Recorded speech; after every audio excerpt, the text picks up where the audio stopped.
program, which will give them real-life experiences and opportunities. We have 2 rebuttal cards. First, I will have the Fusion party give their rebuttal, and then we'll move on to the Envision party, and I will take your rebuttal card.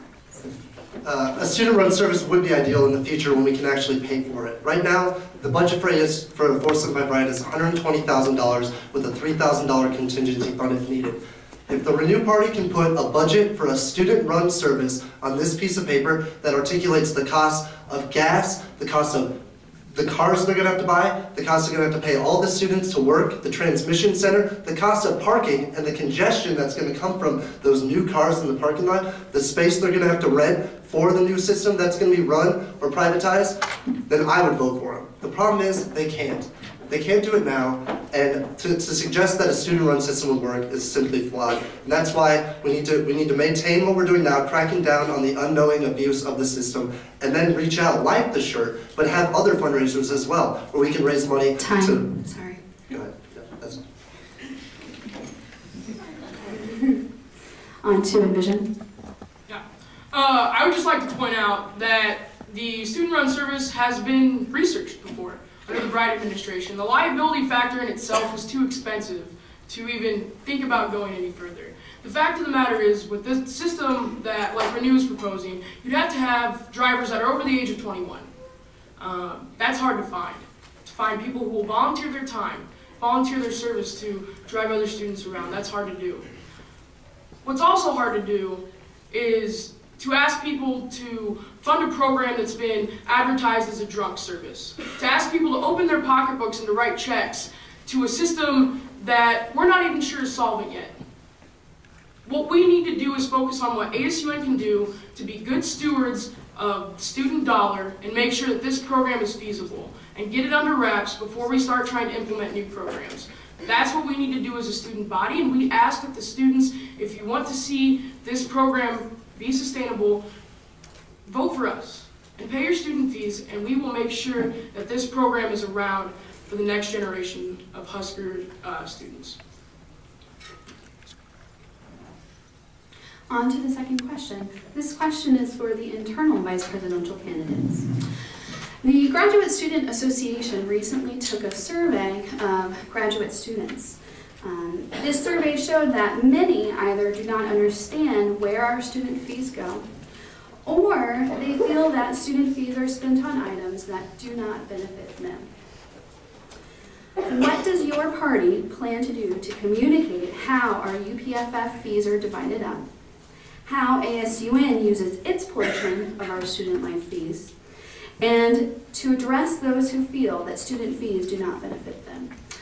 We will now start with the Envision party. Thank you very much. This question outlines some of the fundamental obstacles that the next administration will face in ASUN, no matter who it is. Some of the main issues that need to be addressed with this are the transparency of ASUN and the level of communication and collaboration that student government has with the entire student body. This is one concern that I believe all three parties can agree upon. We have all acknowledged that UNL students as a whole need to know more about what ASUN does, how they do it, and how the students as a whole benefit from that.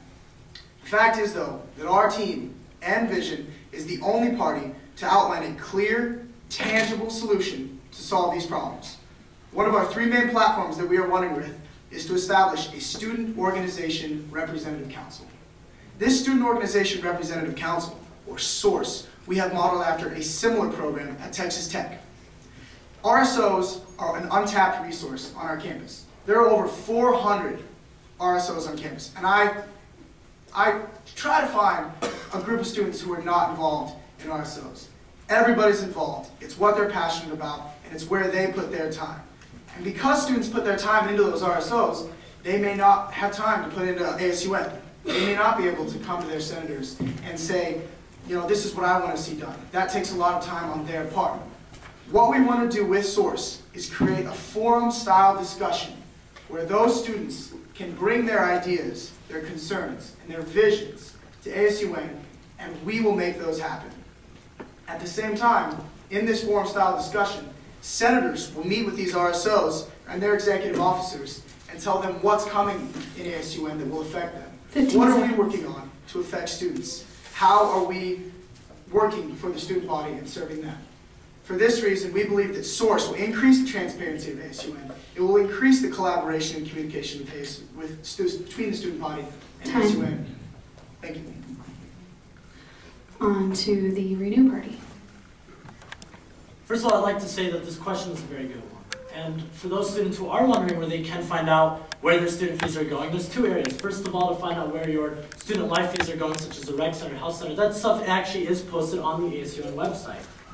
In addition to that, if you want to know where your graduate tuition fees or how much those are, where those are going, you can then search through the UNL website and find those. The problem, the fundamental problem here that is inscribed within this question is that there's a communication barrier between ASUN and the students that it represents. It's far bigger than not knowing what your student fees are. It's not knowing on behalf of the student body what is going on, period, within the Association of Students of the University of Nebraska. And I will respectfully disagree with Drew Schultz in the fact that we are the only party that actually has a clear definition, whereas SOURCE will only bring together willing groups who come together and discuss things among student organizations.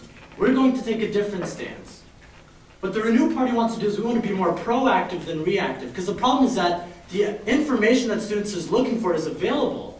The problem is that we are not taking the information to the students. And so what the Renew Party is going to do is, first of all, making sure that we consistently are updating the ASUN website. That is not often updated, and we need to make sure that it is constantly an efficient place where students can find resources to know about campus affairs. Secondly, we want to make sure that the Renew Party is consistently sending bi-weekly emails that include updates from ASUN, but also make YouTube videos, because what I feel is that the communication barrier between students and the government is that the relationship is not one that is personal. And you cannot have efficient government if the students who are being represented do not know who their representatives are. And so with the bi-weekly emails, not only will students know who their representatives are, but they can put a face to the name, and thus we can get work done within ASUN. Lastly, we'll hear from the Fusion Party. I'm going to have to disagree with Drew on having SOURCE. We do not need SOURCE. We already have SOURCE. It's called ASUN. In the bylaws, it's already stated that our senators need to go out to their colleges and represent the students and listen to what they have to say. We do not need another organization, another RSO, doing exactly what ASUN is already doing right now. And this year, I've already had the unique position of being in committees for fee allocations, where I got to budget over, with 11 other members, got to budget over $18.5 million of our student fees, which averages out to about $448 per student.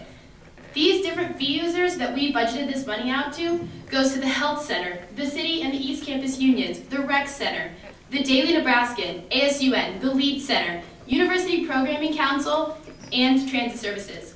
The current ASUN website gives a breakdown of where all these fees go, but as a part of Fusion, one of our platforms is that we're going to make sure that on this website, it's going to show all the different benefits that you get from these fee users. Most students don't know that they can get discounts at the Lead Center through their student fees that they're already paying. Also, we plan on communicating the breakdown of our student fees at our town hall meetings that Fusion is dedicated to having. We're going to listen to the questions and concerns that students have and listen to what they have to say and their input on the budget and how they feel that our student fees are being used. Also, the Graduate Student Association took a great initiative this year by asking Anil Lodia, our Committee for Fee Allocation Chair, to come and give a breakdown of the student fees and where it's all going.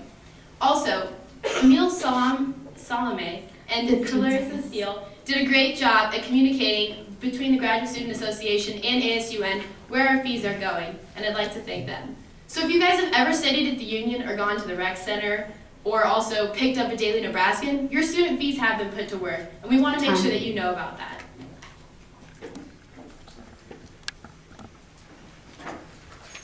On to the third question. This question is for the external vice presidential candidates. Parking is an issue for many students on campus. Oh, I'm sorry, I did see that. Okay, we'll go on to the rebuttal then. I apologize. All right, what and Kiana's on the right track with this, but what Drew fails to mention is that not only does ASUN function as what would be the source,